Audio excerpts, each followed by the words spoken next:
The oceans do not only provide food and oxygen, they are also the largest habitat on Earth, until today mostly unexplored.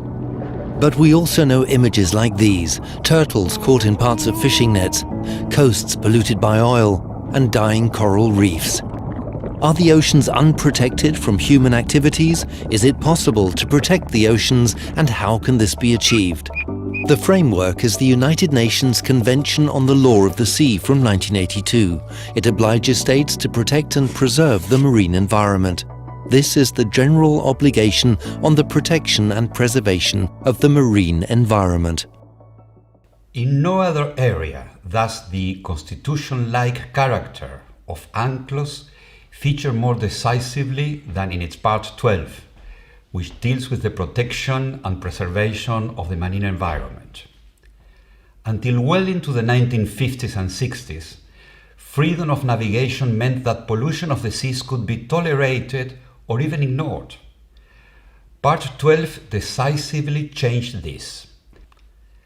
Part 12's proactive environmental approach compels all maritime actors, both governmental and private, to actively intervene, not only to prevent pollution, but also to ensure that maritime resources and amenities are preserved as an essential common good of mankind. The framework, based on the UN Convention on the Law of the Sea, is filled by international conventions and customary international law, as well as by numerous intergovernmental and non-governmental organizations.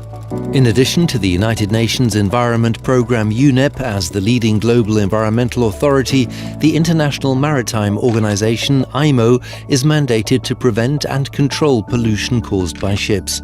It is the global standard-setting authority for the environmental performance of international shipping.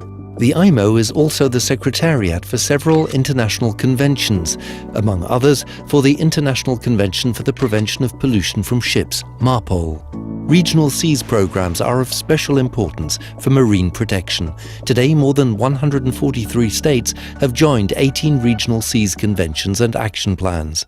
On the basis of the United Nations Convention on the Law of the Sea, regional seas programs like HELCOM for the Baltic Sea and OSPAR for the Northeast Atlantic do play an important role for the protection and preservation of the marine environment.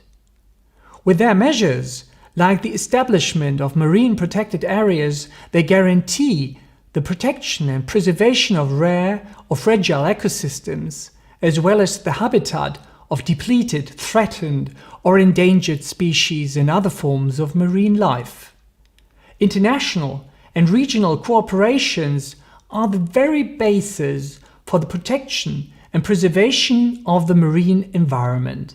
Nowadays, no one doubts the importance of the general obligation to protect and preserve the marine environment. To dump any kind of waste or material secretly into the oceans is becoming more difficult. Modern surveillance and monitoring technologies from air and outer space identify marine pollution and provide legal evidence. There is still a strong need for international and regional cooperation. New activities constantly challenge the existing framework of marine protection. UNCLOS, in particular, provides the basis to improve and to further develop the protection and preservation of the marine environment.